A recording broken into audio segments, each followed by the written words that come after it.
Rakerda relawan pendukung Joko Widodo atau disebut Projo digelar di Banyuwangi. Dalam rakerda yang dihadiri Ketua Umum Budi Aristiadi beserta Sekjennya Handoko, Projo optimis jika pasangan calon Presiden nomor urut 2, Prabowo Subianto dan Gibran Rakabuming Raka menang mutlak di Jawa Timur. Secara nasional dalam kontestasi Pilpres mendatang, Prabowo Gibran juga diyakini Projo akan menang cukup dalam satu putaran saja.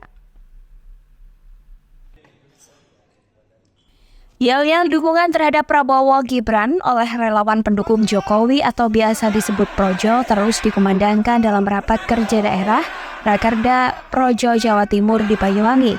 Dengan nada penuh optimis, pengurus DPC Projo dari seluruh kota di Jawa Timur ini lantang meneriakkan paslon nomor urut 2, Prabowo Subianto Gibran Rakabuming Raka akan menang dalam kontestasi Pilpres mendatang cukup dalam satu putaran saja. Dihadiri Ketum Projo Budi Aristiadi dan Sekjennya Handoko, Projo akan terus tegak lurus mendukung paslon yang dianggap mampu meneruskan kepemimpinan Joko Widodo selama ini. Paslon Prabowo Gibranlah yang sejauh ini dianggap akan mampu untuk meneruskan program-program kepemimpinan Jokowi untuk mewujudkan Indonesia maju. Projo semakin mantap memberikan dukungan, terlebih Gibran yang diketahui sebagai anak sulung dari Presiden Jokowi ini terpilih maju untuk menjadi cawapres mendampingi Prabowo. Dengan percaya diri, Projo menyebut paslon Prabowo Gibran nantinya akan menang mutlak di Jawa Timur. Meski menyadari bahwa perolehan suara di Jawa Tengah akan sulit dimenangkan oleh paslon Prabowo Gibran, namun Projo tetap optimis jika Prabowo Gibran akan menang secara nasional, cukup dalam satu putaran saja. Seperti diketahui, Jawa Tengah selama ini menjadi basis PDI Perjuangan yang mengusung paslon Ganjar Pranowo Mahfud MD. Kami mendengar, melihat, merasakan apa yang menjadi denyut nadi dan harapan hati. Gitu. Kalau di Jawa ini nggak yakin, aku yakin. Di Jawa ini paling kalau menurut Projo paling penting mana Pak? Saya angel emang Jawa Tengah, tapi lagi taruh. Tenang aja nanti itu hujan. Jawa Barat, Jawa Timur berarti.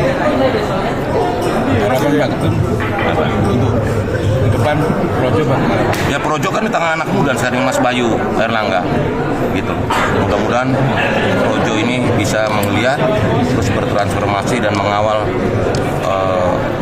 keberlanjutan pembangunan yang dilakukan oleh Pak Jokowi dan juga untuk memastikan Indonesia maju bisa terwujud di tahun 2004. Sementara itu dalam Rakerda Projo Jawa Timur ini secara aklamasi Bayu Erlangga terpilih untuk menjadi Ketua DPC Projo Jawa Timur. Menantu mantan Gubernur Jawa Timur Soekarwo ini juga menegaskan bahwa paslon Prabowo akan menang mutlak di Jawa Timur karena sudah didukung oleh banyak tokoh di Jawa Timur, termasuk mertuanya Soekarwo, hingga Gubernur Jawa Timur yang juga sebagai Ketua Muslimat NU Hovifah Indar Parawansa. Ya, yang pasti kita akan konsolidasi, turun dan bertarung di bawah, di lapangan. Apa yang akan dilakukan itu kan rahasia kita. Kalau kita bagi di sini kan bisa ditiru. Nah, apalagi kita sudah dengan ahli-ahlinya Pak Ketum Projo ini kan sudah 10 tahun memenangkan Pak Jokowi. Jadi otomatis kita tidak ragu lagi. Apalagi di Jawa Timur jelas sudah Pak Dekarwo dan juga Bu Kofifa dan juga banyak tokoh di Jawa Timur yang juga mendukung Pak Prabowo dan Gibran. Jadi insya Allah kita optimis menang mutlak. Dengan optimisme Mas Bayu ini berapa angka persentase? Di Jawa Timur aja Pak? Ya saya ikut ketum tadi, yang penting menang. Yang penting menang, satu putaran. Ya. Menang satu putaran. Mungkin ada garansi Mas dari Projo untuk kepercayaan masyarakat di Jawa Timur sendiri terhadap Projo? Ya selama ini kan sudah terbukti Mas. Artinya kita satu-satunya relawan yang saya tadi juga melihat bagaimana struktur ADART, Tatip ini disusun dengan baik. Jadi artinya ini yang satu-satunya relawan yang menurut saya terorganisir dan sangat demokratis. Jadi saya bangga dan saya yakin Projo akan mengawal kemenangan Mas Prabowo. Handoko Kusumo, CTV, Banyuwangi.